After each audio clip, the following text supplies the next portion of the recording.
요즘은 연필을 쓰는 사람들이 별로 없죠. 네, 우리 때는 연필 자주 썼고요. 연필이 안에 흑연이 이렇게 심이 들어있고 겉을 이렇게 나무를 이렇게 감싸고 있는 모양이죠. 근데 이제 이 흑연 심이 계속 쓰게 되면은 무디어지게 되죠. 그러면은 깨끗한 선명한 글씨가 되게 투박하게 보이고 어떤 글씨인지 잘 구별이 안 될 만큼 그렇게 좀 지저분하게 돼버리죠. 그래서 무뎌진 상태를 어떻게 만드는 게 중요할까요? 그렇죠. 칼로 갈아내야겠죠. 날카로운 상태로 만들어야 됩니다. 지금 우리의 무뎌진 상태를 칼로 좀 잘 갈아내셔야 됩니다. 여러분이 사실 지금 이 자리에 앉아있는 이유가 이거거든요. 너무나 일주일 동안 살면서 현실에 너무 많이 무뎌지셨어요. 무뎌지다 보니까 무뎌지면은 구분이 잘 안 되는 상태가 됩니다. 그렇죠? 구별을 해야 되는데 뭐가 똥이고 오줌인지, 그렇죠? 뭐가 맥주고 오줌인지, 그런 거 뭐가 콜라고 간장인지 구별이 잘 안 되는 상태가 되거든요. 쉽게 말하면 뭐가 더 중요한지를 사실은 잘 모르게 됩니다. 그렇죠? 그러다 보니까 해도 되고 안 해도 되는 일을 그렇죠? 그냥 불필요하게 해버리죠. 사람들이 이렇게 얘기하잖아요. 왜 이렇게 불필요한데 돈을 써? 그런 얘기 듣죠? 왜 이렇게 불필요한 일에 시간을 보내? 그렇죠?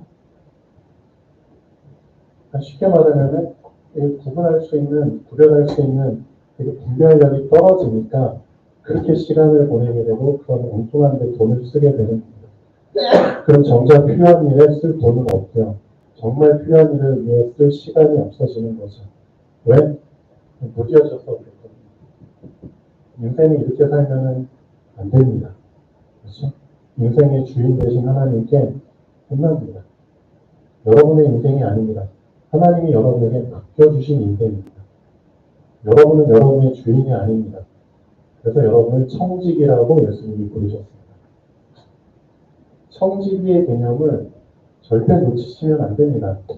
청지기는 주인이 따로 있다는 개념입니다. 그렇죠? 이거 절대 놓치시면 안 됩니다. 여러분 인생의 주인은 하나님이십니다. 여러분은 단지 여러분을 그렇죠? 살 동안에 책임지는 청지기입니다. 청지기. 그렇죠? 쉽게 말하면은 종 중에서 청지기를 뽑았잖아요. 맞죠? 종 중에서 뽑은 겁니다. 여러분은 하나님의 종입니다. 이 부분을 절대 놓치시면 안 됩니다. 그래서 주인이 여러분을 깨끗하게 선명하게 쓰고 싶기 때문에 여러분을 이 자리에 앉혀주셨습니다. 그러면은 말씀의 칼로 여러분을 이 무뎌진 상태를 어떤 상태로? 그렇죠. 선명한 아주 뾰족한 그 상태로 잘 갈아내십시오. 오직 말씀의 칼로만 나의 영적 상태를 예쁘게 갈 수 있습니다. 이렇게 하실 준비를 하고 앉아 계시는 건가요? 네, 예, 그 준비로 앉아 계시면 좋겠습니다.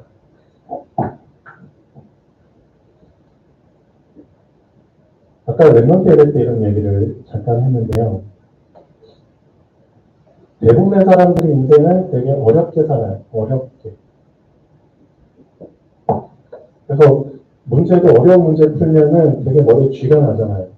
거기에 에너지를 다 소진하기 때문에 그냥 진이 빠지죠. 인생을 사람들이 참 어렵게 살아요. 우리 주변에 이렇게 사는 사람들이 세고 셌죠. 그러니까 어렵게 사는 게 언제부턴가 당연하게 되어졌어요. 아, 인생은 어렵게 사는 거구나. 인생은 힘들게 사는 거구나. 근데 이들 속에서 인생을 되게 쉽게 사는 사람이 딱 나타나 버리잖아요. 인생을 되게 가볍게 사는 사람이 딱 나타나 버리잖아요. 그러면은 이 힘들게 사는 사람들이 대부분이기 때문에 다수가 이 소수를 어떤 눈으로 보죠? 저놈은 너무 교만하게 봐요. 사람들은 어렵게 힘들게 사는 걸 되게 겸손하게 경건의 미덕으로 보거든요. 근데 성경에서는 이런 인생을 얘기하고 있지 않습니다. 하나님은 애초부터 우리를 쉽고 편하게 살 수 있는 존재로 만드셨거든요. 그렇죠. 정복자의 위치에서 다스리고 정복하고 누리면서 살라고 하나님은 창세기 1장 27절, 28절에 분명히 말씀하셨습니다. 그리고 그걸 누릴 수 있도록 하나님께서는 애초부터 우리 몸에 뭐까지 집어넣어 주셨죠? 하나님의 형상, 하나님의 생기, 그렇죠? 그리고 우리가 활동할 수 있는 우리만의 영역도 주셨습니다. 창세기 2장 15절, 에덴 동산. 그래서 여러분들은 빨리 이 세 가지를 근본을 붙잡으셔야 됩니다. 그렇죠? 진짜 하나님이 나에게 주신 이 근본, 뿌리가 되는 본질이잖아요. 정체성이라고도 얘기하거든요. 이 부분을 놓치기 때문에 우리가 이렇게 힘들게 어렵게 사는 겁니다. 하나님이 우리에게 주신 근본은 되게 쉽고 편하고 가벼운 겁니다. 하나님의 형상대로 내가 형성되었다는 사실을 절대 놓치시면 안 됩니다.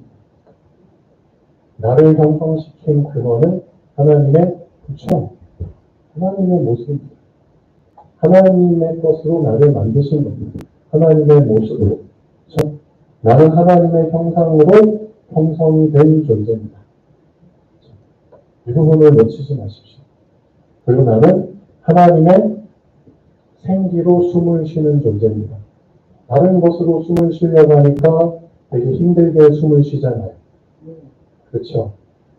엉뚱한 걸로 숨을 쉬려고 하니까 숨이 잘 안 쉬어지잖아요. 하나님의 생기로 숨을 쉬십시오. 그렇죠? 그 다음에 하나님의 말씀으로 나는 활동하는 존재입니다. 그렇죠?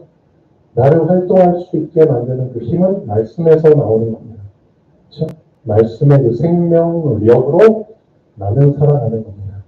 그래서 말씀이 나의 양분이 되는 겁니다. 그 말씀을 먹는 시간을 내가 안 갖는다? 나는 굶어 죽겠다는 뜻입니다. 쉽게 말하면. 그러니까 어렵고 힘들고요. 세상 일이 다 무거워 보이는 거죠. 사실은 무거울 거 하나도 없거든요. 진짜입니다. 무거운 거 하나도 없습니다. 네. 근데 왜 자꾸 어렵고 힘들게 보이냐 이거죠. 왜 이게 당연시됐냐 이거죠. 그게 아니라는 겁니다. 그래서 여러분은 지금 이 시간이 말씀을 통해서 갈아타셔야 됩니다. 그렇죠? 이 어렵고 힘든 삶의 길에서 쉽고 가볍고 누리는 길로 갈아타셔야 됩니다. 그렇죠? 제가 금요일날 말씀드린 것처럼 생활정보지 중에서 교차로 이게 가장 많이 사람들이 애용하더라고요. 웬만하면 다 교차로에 올리더라고요. 교차로의 의미 자체가 갈아탄다는 개념이잖아요. 그렇죠? 그래서 저도 예전에 뭐 이사 갈 때 교차로에다 올리고요. 교차로에 올린 매물 붙잡고 저도 집을 탔거든요.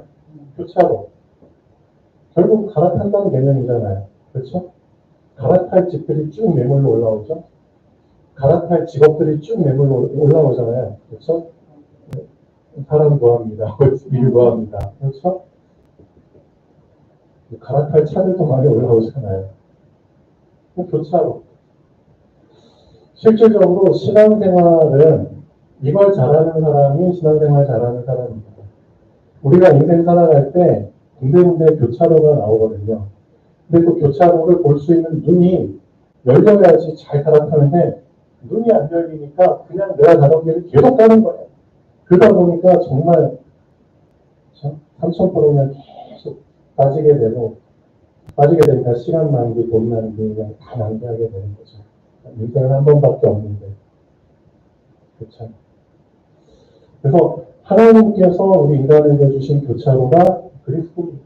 쉽게 말하면. 그리스도를 교차로로 주신 겁니다. 그렇죠. 그래서 예수님이 자기 자신을 길이라고 표현하셨습니다. 엄밀하게 말하면 교차로입니다. 내가 뭐 길이고 진리고 생명이야. 나를 타야지만 하나님께로 갈 수 있는 거야.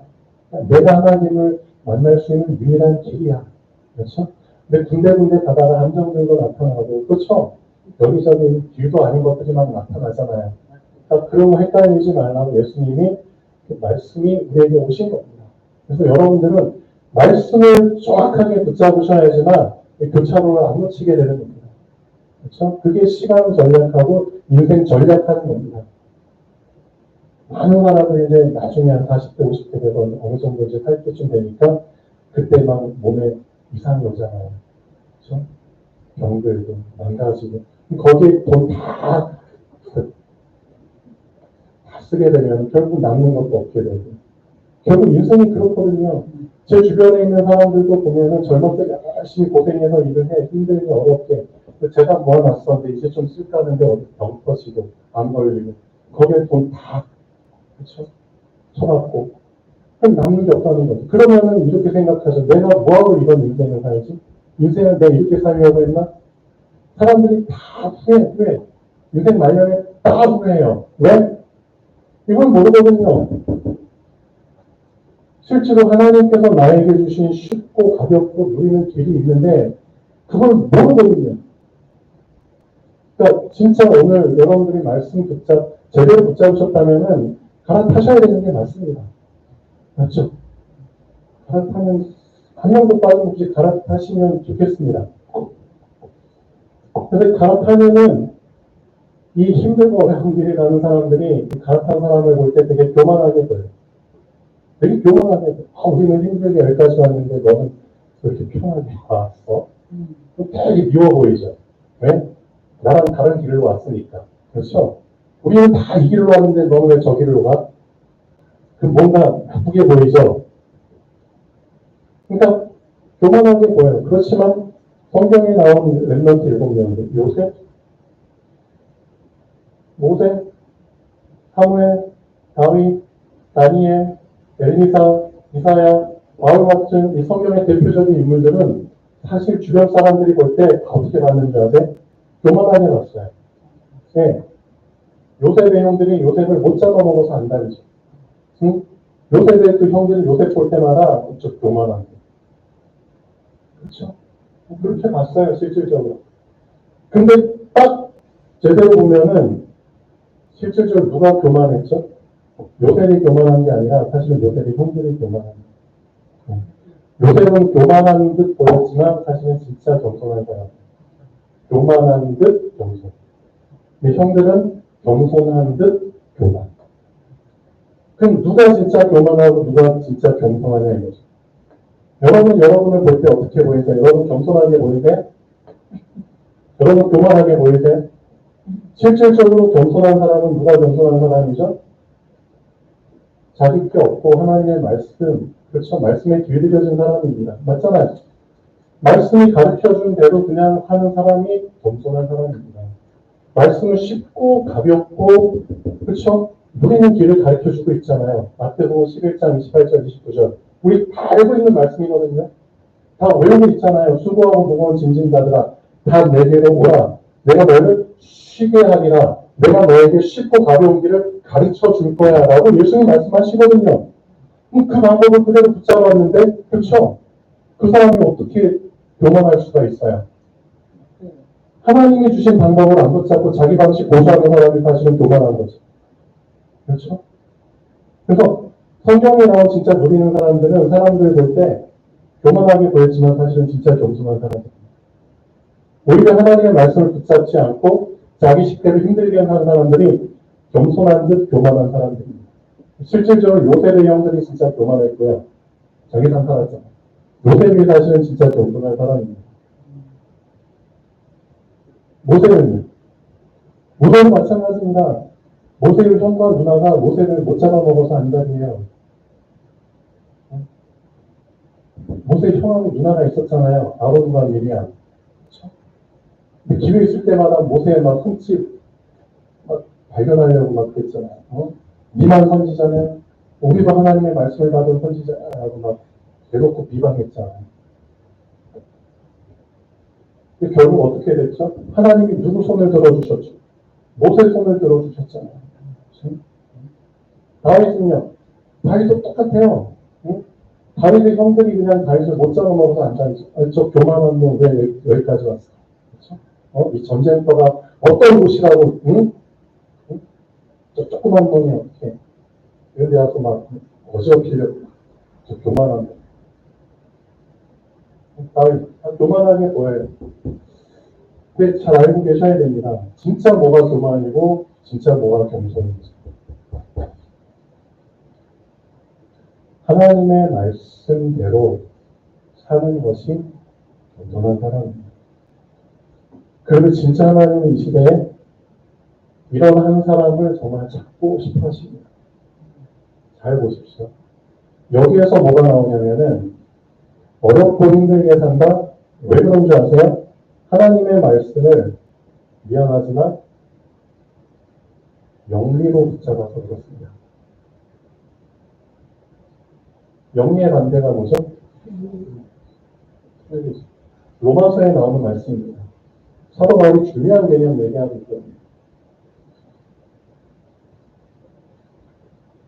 말씀을 하나님을 믿는데 믿는다고 다 똑같이 믿는 자들이 아니에요. 두 종류입니다. 분명히 말씀드리지만 영리로 믿는 사람이 있고요. 순리로 믿는 사람이 있습니다. 그럼 누가 영리로 믿는 자죠? 이 사람이 영리로 믿는 자입니다. 예를 들어서 말씀드리면은 마태복음 6장 33절에 나에게 필요한 이 모든 것을 공급받기 위해서 하나님의 나라와 하나님을 믿는 사람이 영리로 믿는 사람입니다. 이해되셨나요? 여러분 살 때 필요한 거 많잖아요. 육신의 필요 많잖아요. 돈도 필요하고 집도 필요하고 차도 필요하고 그렇죠. 건강도 필요하고 인간관계, 직업 다 필요하잖아요. 이 모든 것을 얻기 위해서 하나님을 믿는 사람이 영리로 믿는 사람입니다. 맞죠? 그럼 누가 순리로 믿는 사람이죠? 이것들과 상관없이 먼저 순서입니다. 먼저 하나님의 나라와 의를 붙잡은 사람이 순리로 믿는 사람입니다. 그렇죠. 그러니까 성경에서는 분명히 여러분에게 뭘 얘기하고 있냐? 우선순위를 얘기하고 있는 거예요. 그렇기 때문에 이 우선순위를 놓치지 말라고 하나님이 일계명으로 너는 네 앞에, 그렇죠? 네 앞에 어떻게 하라고요? 그렇죠. 맞습니다. 나 외에 다른 신을 두지 마. 네 앞에. 네 앞에는 절대 다른 것이 있으면 안 돼. 오직 누구만 있어야 돼? 하나님만 있어야 돼. 우선순위입니다. 그게 순리입니다. 하나님은 애초부터 우리 사람에게 이런 순리 속에서 순서를 정해주신 겁니다. 근데 문제가 뭔지 아세요? 사람들이 하나님을 믿기는 믿는데 이 순리를 놓쳐버리고 영리로 믿고 있다는 게 문제입니다. 분명히 하나님을 믿거든요. 저 사람들도 하나님, 저 사람도 다 하나님을 믿고 있는데 딱 뒤집어 보면 결국 이 모든 것을 충족받기 위해서, 이 모든 것을 체험받기 위해서, 해결받기 위해서 하나님을 믿는다는 겁니다. 결국 이게 무슨 뜻이냐? 이 모든 것을 걸고 예수님과談판을 한 놈이 있어요. 예수님과 이 모든 것을 걸고 누구죠? 사단입니다. 예수님이 40일 동안에 광야에서 시험 받으실 때 마지막 세 번째 시험이거든요. 사실은 사단이 예수님과談판을 펼쳤어요. 지극히 높은 산에 데리고 올라가서 너 눈에 보이는 거 내가 이 모든 것을 다 너한테 줄게 라고 했거든요. 뭐라냐면 나에게 경배하면 이 모든 것을 다 너에게 줄게. 조건은 뭐예요? 사단이 우선순위가 된다는 조건을 거둬요. 사단이 우선순위가 된다면은 이 모든 것, 눈에 보이는 모든 것 다 너한테 줄게. 이 모든 것 속에는 우리가 필요로 하는 모든 게 다 들어있어요. 여러분 지금 필요한 거 있죠? 다 들어있어요. 그거를 사단이 줄 수 있는 능력이 있다는 겁니다. 근데 문제는 뭔지 아세요? 우리는 이 모든 것을 얻기 위해서 하나님을 믿고 있다는 겁니다, 지금. 좀 적나라하게 얘기해 볼까요? 결국 우리가 하나님을 믿지만 어떻게 믿냐? 사단을 섬기기 위해서 하나님을 믿는 겁니다. 결국은 그렇게 믿고 있는 거예요. 제가 좀 너무 리얼하게 얘기했나요? 여러분의 우선순위가 지금 안 바뀌고 있다? 하나님을 믿긴 믿지만 결국은 사단을 잘 섬기기 위해서 나는 하나님을 믿는 거예요. 그게 맞잖아요. 하나님이 그걸 용납하실까요? 그게 과연 믿음일까요? 그래서 결국은 사단을 섬기기 위해서 이 모든 거 우리가 얻기 위해서 지금 하나님 믿는 거잖아요. 이 모든 것은 결국 사단에게 주락펴락하는 이것들이거든요. 그러니까 결국 우선순위를 놓치고 우리가 신앙생활한다? 결국은 사단을 섬기기 위해서 우리 하나님을 믿는 겁니다. 무서운 말이지만 잘 새겨들으셔야 됩니다. 그래서 하나님이 10계명 중에 1계명을 왜 내 앞에 다른 신을 두지 마. 하나님만이 절대 넘버원이야.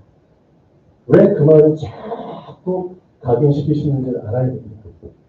그러니까 결국 영리로 믿는 사람은 그렇죠?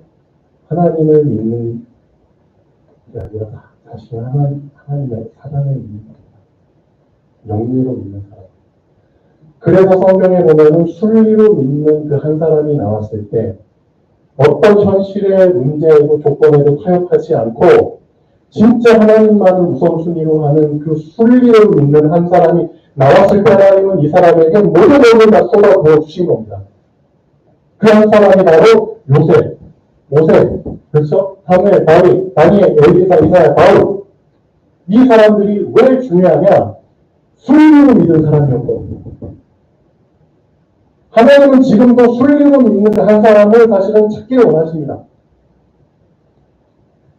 방법은 되게 쉬워요. 진짜 예수님이 마태복음 6장 33절에 하신 말씀 그대로 하시면 됩니다. 이건 우리에게 암송하고 끝낼 수준이 아니라니까요. 그런 수준의 말씀이 아닙니다. 진짜 영리에서 순리로 옮겨갈 수 있는 유일한 비밀의 말씀입니다. 사실은 이게. 먼저 그의 나라와 의를 구해. 그리하면 이 모든 것을 너에게 더해주셔. 이대로 하시면 됩니다. 여러분에게 진짜 건강 문제 왔습니까? 질병 왔습니까? 그냥 이대로 하세요. 먼저 그의 나라와 의를 그냥 구하세요. 그게 순리입니다. 그게 진짜 하나님을 하나님으로 섬기는 거지 사단을 섬기기 위해서 하나님을 믿는다? 그건 진짜 정말 우리는 그런 신앙 되면 안 됩니다. 어떻게 사단을 잘 섬기기 위해서 하나님을 믿어요? 아니잖아요. 그렇죠? 여러분 우선순위 다시 한번 점검해 보셔야 됩니다. 그렇죠? 겉으로는 하나님을 위한답시고 실질적으로 다 이 모든 것을 먼저 추구하고 있잖아요. 맞죠? 그러니까 실질적으로는 다 사단에게 경배하는 거라니까요. 실질적으로 사단의 그 세 번째 시험에 다 넘어지는 거라니까요. 맞죠? 겉으로는 내색만 안 했을 뿐이지 속으로는 다 사단과 이명계약해가지고 지금 사단 섬기고 있는 거라니까요. 겉으로 하나님 믿는 척하면서 그게 하나님을 시험하는 겁니다. 다른 게 시험하는 게 아니에요. 순리를 영리로 바꾸는 게 하나님을 시험하는 겁니다. 하나님을 시험하는 인생 되면 안 됩니다.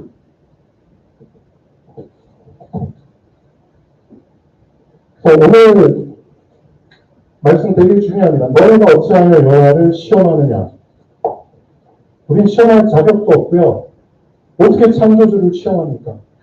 근데 결국 이스라엘 자손이 하나님을 시험하는 수준이 무겁다고 하잖아요. 마실 물 좀 없으면 좀 어때요? 응? 하나님 알아서 안 챙겨주시겠습니까? 그러니까 마태복음 6장 33절 바로 전에 32절 말씀이 뭐라고 기록되어 있죠? 이 모든 것이 너희에게 있어야 될 줄을 하나님이 이미 알고 계시느니라. 하나님이 이미 알고 계시느니라. 하나님 모르신다면은 너희가 기도하는 게 맞지만 이미 알고 계십니다. 그래서 여러분들은 똑똑하잖아요. 그러면 한번 머리를 한번 한 90도만 회전해가지고 한번 생각해 보세요. 알고 계시는데?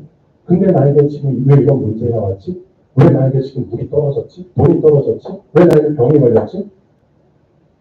하나님의 출애굽기 이스라엘 백성 광야에 집어넣자마자 하나님이 먼저 언급하셨잖아요. 응? 착각하지 말라고. 내가 너희를 광야에 집어넣은 이유는 뭐 하려고? 나를 잘 믿나 안 믿나? 내 율법을 잘 준행하나 안 준행하나? 그렇죠? 그거 시험하려고 내가 너희를 광야에 집어넣은 거잖아라고 출애굽한 이스라엘 백성이 그대로 지금 얘기하고 계시잖아요. 광야에 들어가자마자 하나님이 하신 말씀이거든요. 하나님이 그들을 시험하실 때, 몇 주 전에 나온 강단 메시지 제목이잖아요. 하나님이 그들을 준행하실 때, 그 다음 주간 메시지는 내 율법을 준행하나 아니하나. 여러분이 말씀으로 답을 다 주고 계시는데 오늘 지나면 또 말씀 제목을 까먹죠. 너희가 어찌하여 여호와를 시험하느냐.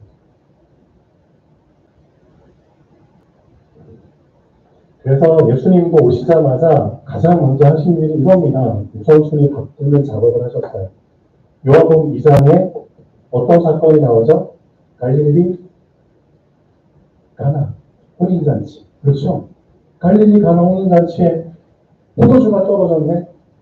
그렇죠? 거기에서 실질적인 주인이 누구라는 걸 알려주셨죠? 예수님이 주인이라는 걸 알려주셨잖아요. 그렇죠? 물밖에 없습니다. 그래, 그럼 물 가득 채워가지고 하객들한테 나눠줘. 나눠줘서 하객들 마시자마자 물이 변해서 포도주가 됐다고 하잖아요. 그렇죠? 어떤 분이 이런 얘기를 하더라고요. 역사적으로 있었던 일이 같긴 한데 옛날에 그 유럽의 그 1800년대인가요? 옥스포드 대학이라고 알고 계시죠? 유명한 대학. 왜냐하면 서울대 딴치는 엄청 유명한. 거기에 또 수업 시간에 수업 시간이었나봐요. 그 신학 교수가 요한복음 2장 갈릴리 가나의 그 혼인잔치를 너희들의 어떤 그런 기준을 가지고 한번 재해석해봐라. 이걸 한번 풀어서 한번 써봐라. 그렇죠? 그런 식으로 이제 시험 문제를 냈나봐요. 그러니까 학생들이 다 이제 머리를 사명고 요한복음 2장을 보면서 이걸 어떻게 풀어서 잘 정리해서 성적을 잘 맞을까? 그렇죠? 논문 비슷한 시험이니까, 논술 비슷한 시험이니까.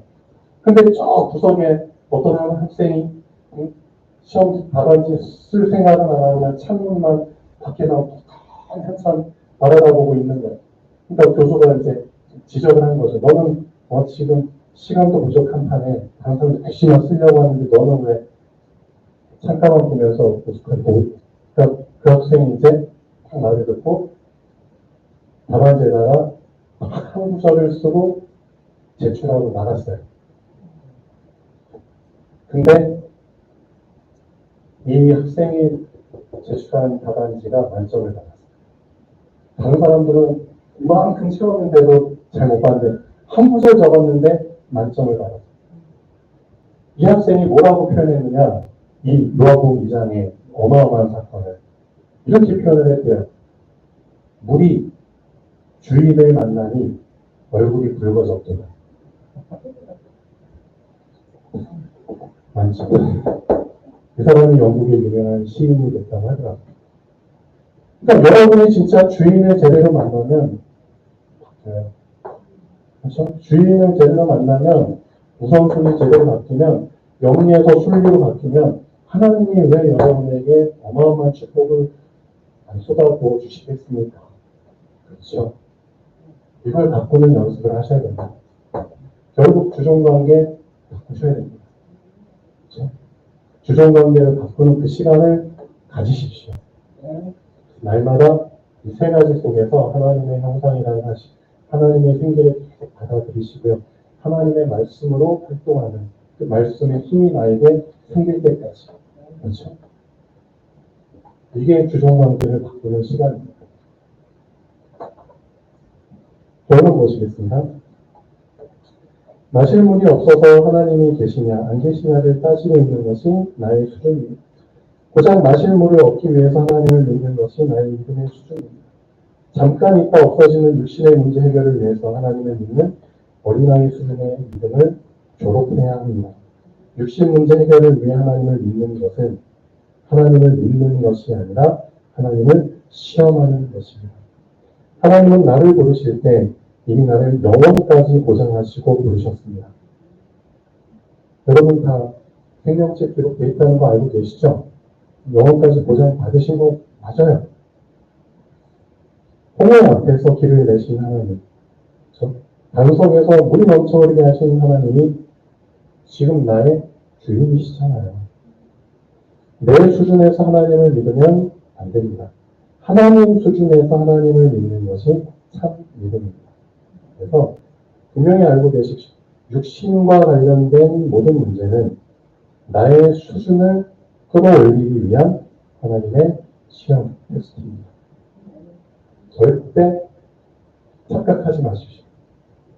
착각하지 말고 나에게 오는 모든 문제 갈등의 의미는 나의 수준을 어떤 수준?